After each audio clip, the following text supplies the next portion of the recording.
And welcome to Decker Tech. Today is actually going to be a draft day.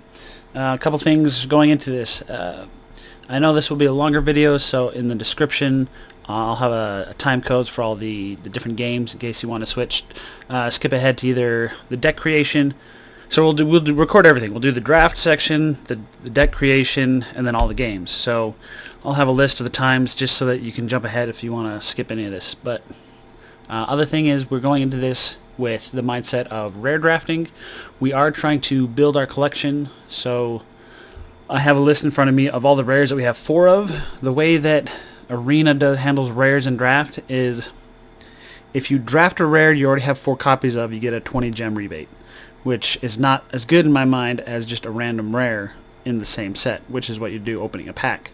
So what we're trying to do is, of course, win as many games as possible, but in our draft section, if I don't own a rare, 4 copies of a rare, I'm just going to draft it. Like, there's going to be no questions about it. Like, we may mention other cards in the pack, but I'm just going to draft the rare in the pack if I don't own 4 copies of it, because that is our goal here. And we're going to also see how far we can go just rare drafting, and because of the way that we are drafting against bots, we're not drafting against other players, so it changes a lot of the rules of the draft, and part of the rules we're going into this draft is we're just picking up all the rares.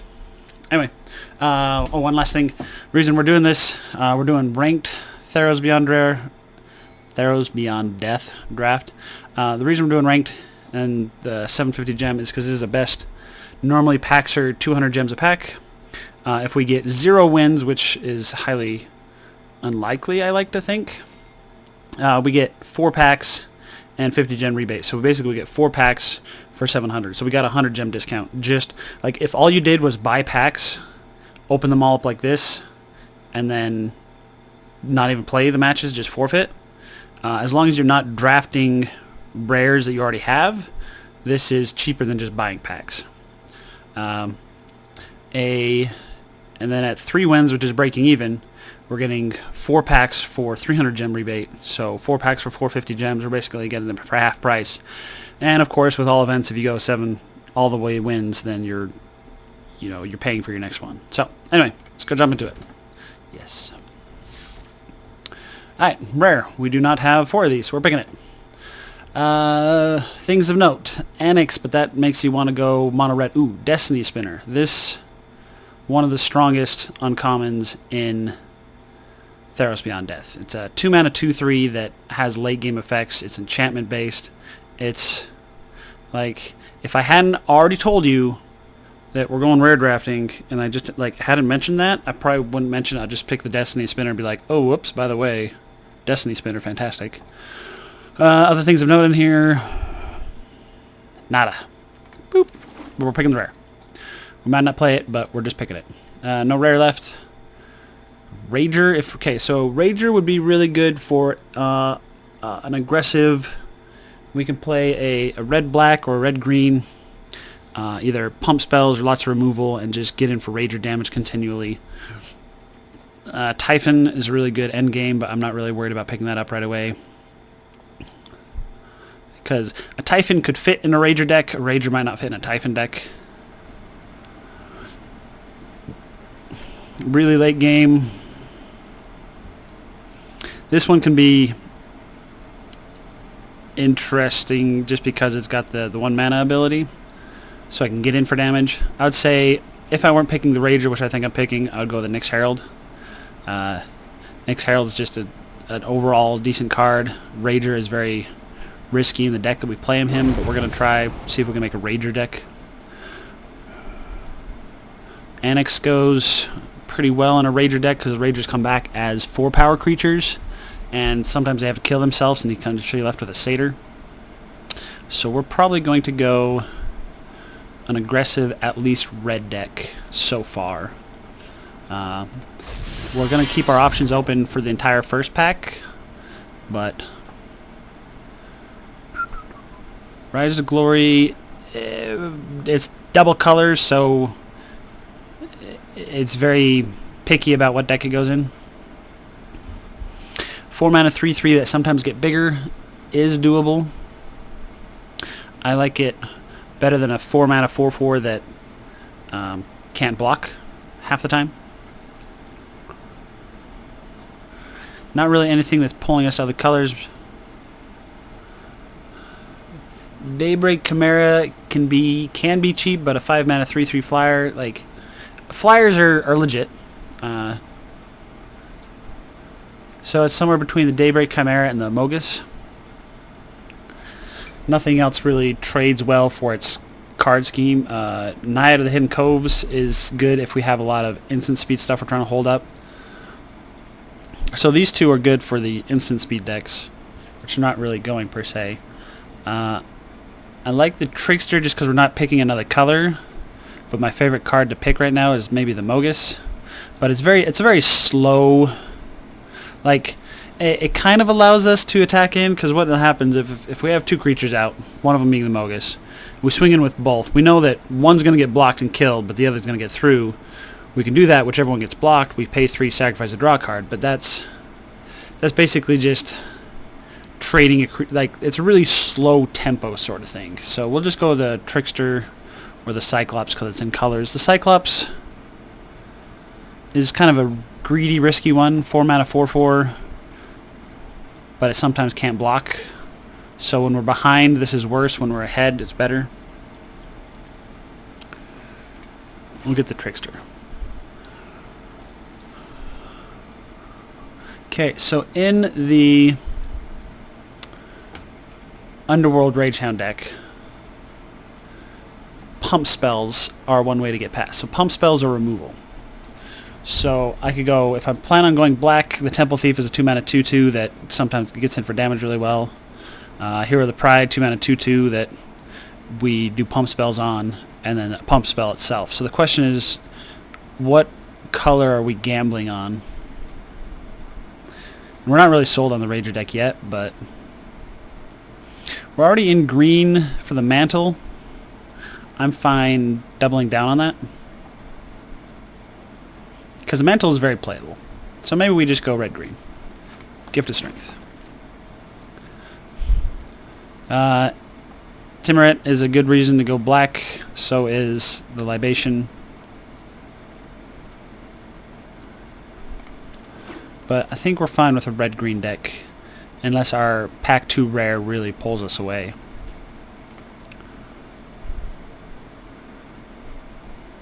This guy kind of does the same thing as the...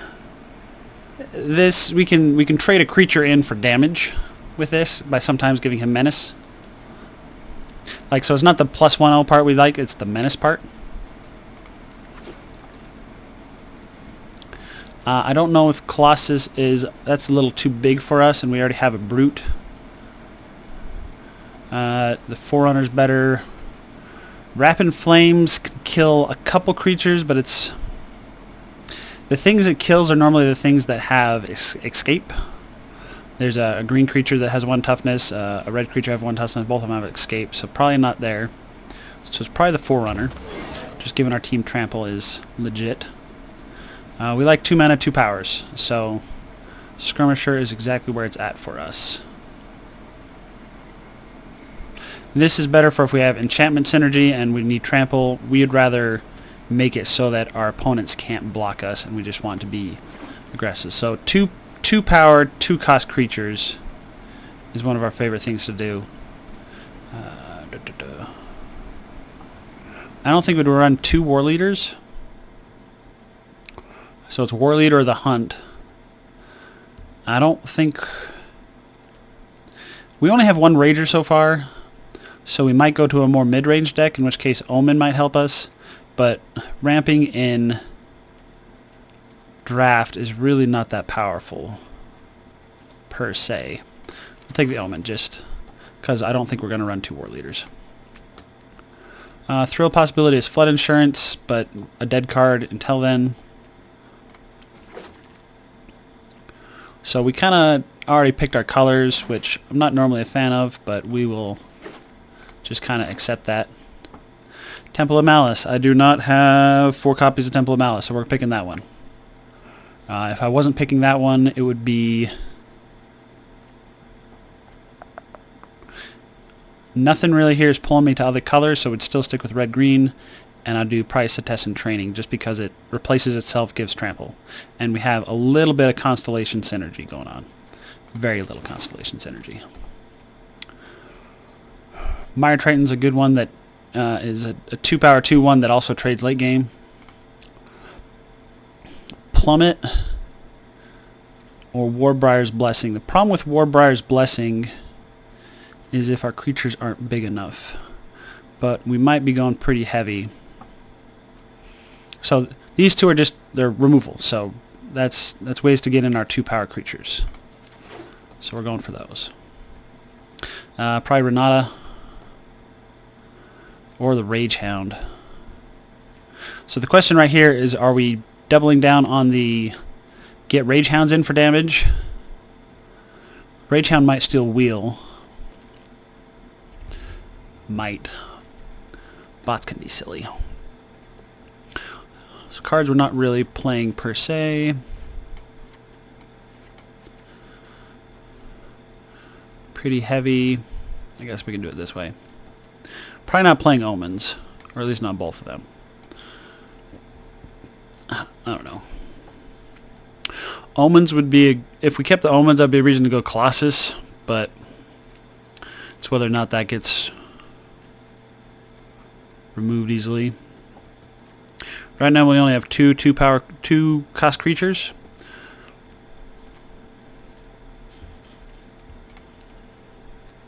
So the question is, does this Rager, is it worth enough to us? Because Renata is usually just a 4-mana 2/3 that does, yeah, so we'll just do the Rager. This guy's pretty sweet. This one can be interesting. Target creature basically just +1/+0 most of the time, or on an empty board. You always gotta consider what an empty board, like if you play a card on an empty board, what does it do? So a 3-mana 4/1 on an empty board blocks a nasty creature of theirs, and it also escapes. So we'd rather have the Chimera. We like Infuriate. We like Manticore.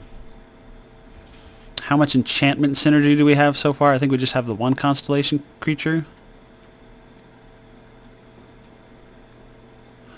So Infuriate can actually keep something alive from an opponent's fight, or I'm trying to think of a damage spell. There's a couple red just deal damage.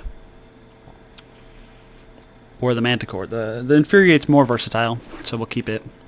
Manticore is probably stronger, but the fact that the Infuriate is 1 cost is the reason we picked it. Here are the games is a 3-mana 3/2, and Nexus Ward is a 3-mana 1/4. For us, we'd rather have the 3/2 because it trades up.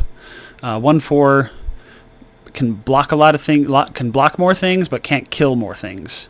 Hero of the games can kill more things, and we're trying to threaten their board and always be attacking in with being able to swing past their blockers and force them to block us or not block us, kind of thing.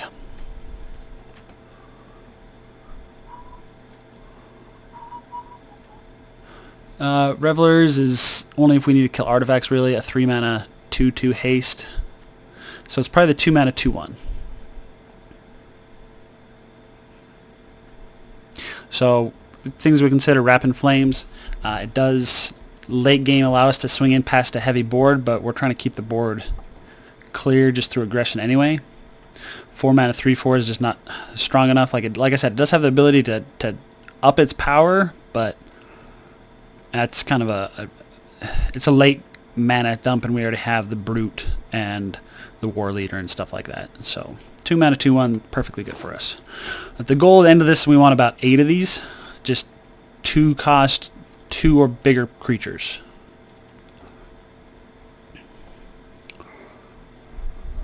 Not in colors.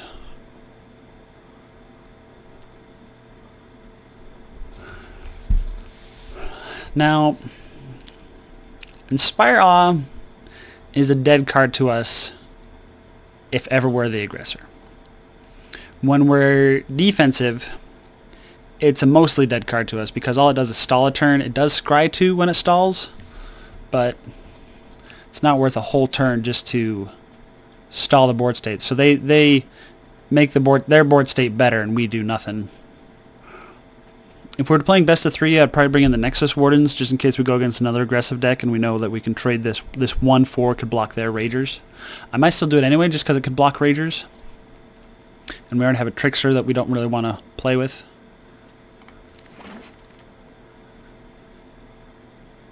And I didn't really want 2 of them. The question is, do we go Omen of the Hunt? Or do we go Wardens? So the reasons to go Hunt is if we really want to get to our late game stuff. It is a good mana dump late game to actually scry to as well. So it's not the worst. But so if on turn 3 we play Omen of the Hunt, we lose some momentum because we didn't play a creature. And we gain some mana. So we can skip from 3. We skip 4 and go to 5. And 5 is Nyxborn Brute, War Leader, and Forerunner. So I could see skipping to 5. I'm fine with that.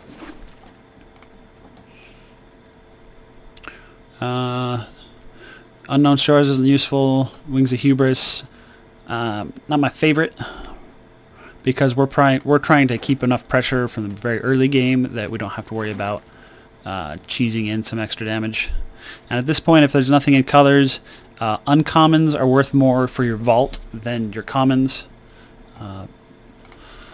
Vault is basically how wizards deal with multiple copies of things not rare. Okay, so we don't have 4 of these, so we're picking this. Otherwise, I'm Destiny Spinner again. Like, so we've had 2 chances of Destiny Spinner, and I think that's one of the best cards we could have had. And we have 1 chance at Infuriate, so we're picking this because that's what I committed myself to. Destiny Spinner and Infuriate are 2 ones that we are very sad to see go. Moss Viper actually swings in successfully. If we're behind, it blocks something nasty. Oh, but there's a rare here. Heliod's Intervention. Do not have 4 copies of, so we're kicking it. Clicking it. Taking it? That's what the... Yeah, anyway. We have a removal spell at our option. Disposal. We'll probably take that. It's a removal that relies on us having creatures and relies on us having strong enough creatures, but it's still removal, so... That's what we're looking for. We're low on removal, pump spells, and 2-drop creatures. Mystic Repeal, very good removal. This is a late game creature, but we got plenty of late game creatures, and we have enough to escape, so I don't think we're worried about that. So, repeal it is. Because imagine someone plays a Colossus, and you're just like, 1 mana, goodbye. 2 mana, 2/1. Yep.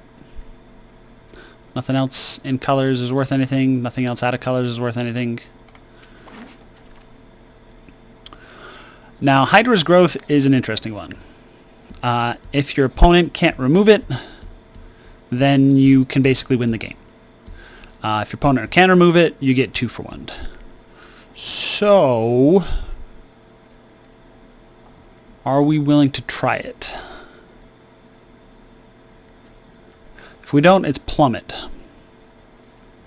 Plummet can hit stuff pretty successfully. If they're in certain colors, they're never going to see a flyer. So like if someone was playing against us and they had Plummet in their main board, let's get rid of these, then it would be a dead card the entire game.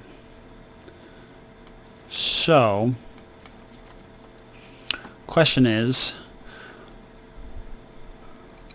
Hydra's Growth, I think it is. The 3 mana 3/3 isn't so bad, but we don't really need untapped creatures. 3 mana, we're probably going to play something more worthwhile, like Hydra's Growth or Omen.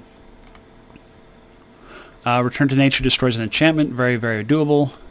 Or Ramp, we don't need the ramp.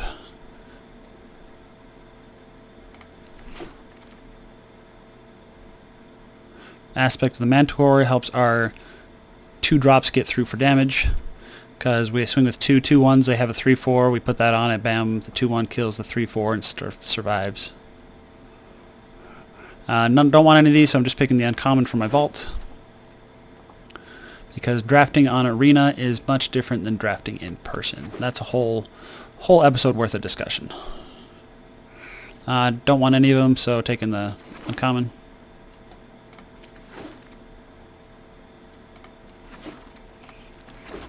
We got a Plummet anyway, so I don't know if we're going to use it. So 2 colors, 49. Trim a bunch. Infuriate, love. Mystic Appeal, love. Thrill Possibilities, don't love. Underworld Rager, love. Gift of Strength, love. So we want early creatures. We have 2 plummets. We'll keep 1 plum. We'll put the plummet out here for now. It's not guaranteed to hit as many things as we want. So all our 2-cost creatures are... Don't want the Wardens per se. Now the Omen of the Hunt, we decided might be okay. I don't like the Trickster. Reason I don't like the Trickster, it's a 4 mana 3/3. It does not kill other 4-cost creatures. So it's a tempo loss. Mantle of the Wolf is fine. You put on a Rager and suddenly the Rager is scary. The thing I like about the Mantle of the Wolf is if they kill the creature that, like if we successfully enchant it, so if they kill our creature while we're enchanting it, we lose out on 2 cards for their 1, so that's bad. But if it successfully hits, well, like they're tapped out or we know it's going to land, then if they go to kill the creature, the mantle comes off as 2 creatures, so we didn't like lose a card. So very good. We're content with that. Now, of our 5 and 6 drops, I think I like the 7/3 more than the 6/7, and the 6/7's harder to cast. I like the Trample, and I like the Menace. So I think the Colossus might come out. We are at 40. Colossus come out for an Omen. Do we rather have the Omen or, let's see, so what's our curve look like? Oops, that's not what I'm looking for, but I guess that works. 2, 3, so 9, 5, 1. So we're missing out on the 4s. So skipping the 4, like we said earlier, might not be so bad. But on a 4 is just 2 2s or a 3 and one of our 1-cost spells. So the question is, are we ever happy to Omen of the Hunt? Probably not. I think we'd rather have a late game. So we're going to go down a land. We're going to go to 16 lands. And we'll go up an Omen. Yeah, I think that's what we want. No, we don't. Do we have... We can go 16 lands and put in a Thrill Possibilities. Nope. So the question is... So 16 lands is definitely good enough to get our 2 drops down and our 3 drops pretty well. It's the 4 or 5s that are harder to do. To do the 4 or 5s, you have to take turns off drawing lands. Thrill Possibilities is good for if we have too many lands and we don't need them, or we're just trying to dig for more stuff, and then super late game. Omen of the Hunt is if we need to get to bigger creatures sooner, and we have enough lands to do so. Maybe.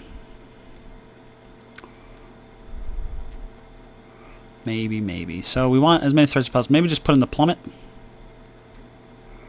I think we'd rather have a dead Plummet than have an Omen. So we don't have much to hold up at instant speed. Aspect of the Manticore. Return to Nature. And some pump spells. Most of those we'd rather do on our turn when we're attacking than on our opponent's turn. So having the Omen of the Hunt as an instant speed can kind of, like, if we don't need to do the other stuff, we can do the Omen of the Hunt. Things we're not playing is one's out of color. Temple of Malice is out of color. Just silly game. So it's really Omen, Nexus Wardens, which I don't think we're doing Nexus Wardens. Although it could be. There are some games where you just need to get a couple more live. I think Plummet is the thing. We'd rather. We don't have ways to deal with flyers. We got, I think, did we not draft the guy with reach? There is that. The flummoxed ogre was our only way to deal with air, unless it's an enchantment flyer or we fight it. I guess we have fighting. Reason to do Hunt over Thrill Possibility is because it's enchantment based. We do have 3 skirmishers, which that can actually be semi-legit. Not the best, but at least something. So we're just kind of looking here, seeing if there's anything we regret. Maybe having too many war leaders. Maybe go down a war leader or a brute for a Omen of the Hunt. But I'd rather, instead of Omen of the Hunt, I'd rather just slowly get our way to 5 than rush our way to 5. So instead of playing 3 mana to get a land, I'd rather just naturally draw a land and play it a turn later while using that 3 mana that we spent on Omen of the Hunt for one of our other creatures. So I think we're good where we're at. 16 lands. We got a kind of heavy curve. Our 2-cost creatures, we've only got 1, 2, 3, 4, 5. We've only got 5 2-cost creatures, so when we mulligan, hands that have a 2-cost creature are going to be premium. Annex is going to be hard to cast because he's too red. Hydra's Growth is going to be really risky to play most of the time. Maybe that comes out. Alright, we'll see how it goes. Wish us luck! Alright, so I know I promised you gameplay video, but I failed to clear my hard drive and recording failed me and stopped recording at about near the end of the first game. The reason I haven't included the first game's footage in this video is because it wasn't as typical as our other ones. It played a little clunkily. It actually relied on Hydra's Growth and Mantle of the Wolf, which none of our other games did. So it didn't play the same as the deck did on average, so I chose not to keep it. I kind of just wanted to discuss. I'll babble at you for a couple minutes about how the gameplay went. Unfortunately, I can't pull up the deck list anymore. Like I said, I didn't actually realize the recording didn't save until I went to go to upload it. So unfortunately, we missed the gameplay. I did go 7-1. We did lose one game, and I couldn't remember why. Even at the end of that video, I was like, I don't remember why we lost that one game. Most of our matches, we did mulligan to 6 and even 5 mana. 5 cards, just because the mana issue we had in our hand, like we'd have 3 forests but no mountains. But the biggest thing that I wanted to discuss was how to play that deck and mulligan it. The biggest thing is each game we went in knowing that we wanted the tempo we wanted the game to have. So in this deck that we created, we want to be sure we're playing a 2-cost creature, then putting pressure on opponents, always attacking them, setting the tempo of the game so that we're the aggressor, we're attacking in for a creature, we're either removing their blockers or forcing them to block awkwardly using our battle tactics. One of the greatest things about the battle tactics is you get to change the math of combat, and there's not a single draft ever that there's never a draft deck that wins without creatures, and those creatures have to do combat, and that combat math, your opponent is like, okay, I'm blocking because XY, like this creature's going to kill that one, this one's going to survive, that sort of thing. But the combat tricks, the battle tactics that we have allow us to kind of tip that math in our favor. So a lot of the games, even when we're on the draw, we were the first one to get a creature out and start swinging in. Or if they got the creature first, we got the second creature first. So they would play out a creature, we play out a creature, they swing in, we're like, okay, we'll take the hit because we're going to swing in next because our Ragers are 3/1, so they're usually the biggest creature. So we'll swing in, and then we'll play a second creature. And so they would miss their second creature. So we had enough 2- and 3-cost creatures that we're always consistently able to put a second or third creature on the board first. And then once we're swinging in for more damage than them, and our opponent realizes they can't win the race, then they're forced to start blocking. And when they start blocking, that's when we start using our combat tricks or our removal to kill them. The plummet, I know I talked about it a little bit in the deck tech about hit or miss. Totally a hit. There was one deck where it didn't serve us well, but we were going to lose that game regardless of having the plummet in hand. I think that was the one game we lost, is plummet didn't help us, and we had a couple 5-cost creatures in hand, and we just weren't able to, like, it was one of the mana issues. I think when we went down to 6 where we just couldn't get enough threats on board, they had a good removal suite. But some cool decks we won against a guy, opponent that played a Thaumaturge and a Kraken, and basically put 2 rares out, and they were on the play. And the Kraken was just getting bigger every turn, and they were putting a blocker. And the way we got past that was our not the Colossus, the Forerunner or whatever, all your creatures have trample. So we're just able to make our creatures big enough and swing in early on. Like, we were able to get a couple swings in early, get them down to about 15 or 12, and then we started swinging in with big tramply creatures, and every time they went to block, we battle tactic in such a way that we didn't lose anything, but we got in for more damage. And finally, the final one, we like plummeted the bird that was blocking, and Mantle of the Manticore, another creature of ours, to get in for lethal damage. So we were very scared that game. We were very worried. We kind of had to do a one last-ditch attack, but the battle tactics and the trample kind of got us through that. So biggest thing, again, go into the mulligan knowing exactly what you want. Every game we went, okay, I want a 2-cost creature. I want another creature eventually and some interaction. And so if we didn't have that, we would mulligan. And also, we need one of each color. So there are several times we mulligan just because we didn't have the second color. There was one time we mulliganed just because we had no 2-cost creatures. All we had was enchantments and battle tactics. So the deck went 7-1. The first couple games was a little stressful. I was a little nervous about it because I didn't feel like we had enough 2-drops creatures.